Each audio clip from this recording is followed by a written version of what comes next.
Three pieces of AI news today. We're going to start with OpenAI's 12 Days of OpenAI. They did a developer day yesterday.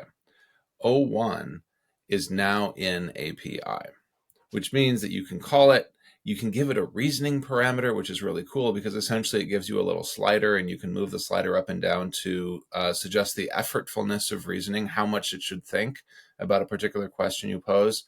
Apparently you can bring in a vision element and pass that to O1 now. Which kind of makes sense because you can put photos into the chatbot with O1 already. So it has visual reasoning. And they also did a bunch of other releases. 4.0 Mini out in API. There's a ton of other stuff. I'm going to link the full developer docs in the video here. Check them out. There's more than I can get into on this video. Oh, one more that's really fun. They bumped the output token and the input token limit, which means that you can get more into the query and more out of the prompt. And that's very exciting. Okay, number 2, Black Spatula Project.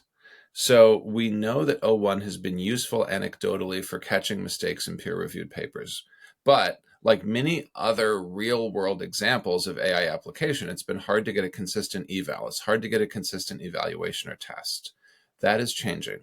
The Black Spatula Project is a project to review hundreds of peer-reviewed published papers with AI and see if AI can catch mistakes in those papers in a way that's useful to the field.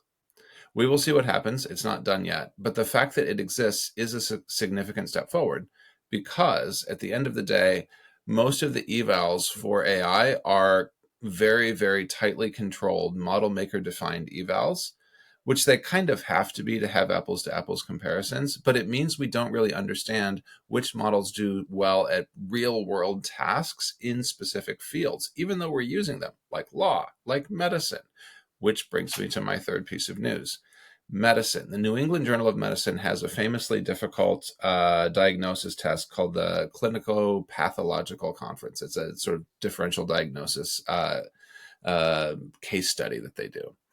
And what they decided to do for this academic paper was run O1 and a few other models against the questions posed in the Clinico-Pathological Conference tests and assign physicians to do the same.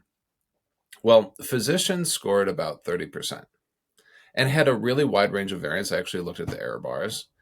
O1 scored 80% and had a very narrow sort of range of variance.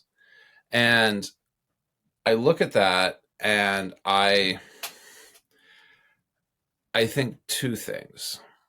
The first is we are going to see startups bringing AI into the exam room in medical settings in 2025. This is too big a difference for AI not to be in the room, especially with capabilities like vision being rolled out.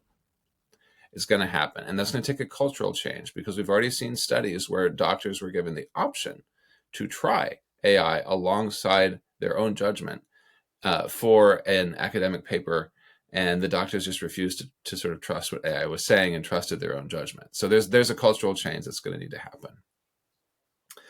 But even if the cultural change happens, and even if we bring AI in, the other piece that stands out to me is that there is a intangible factor in some of what is going on that is difficult to measure and we need to think more about, but probably fixable with prompting. I'll give you an example.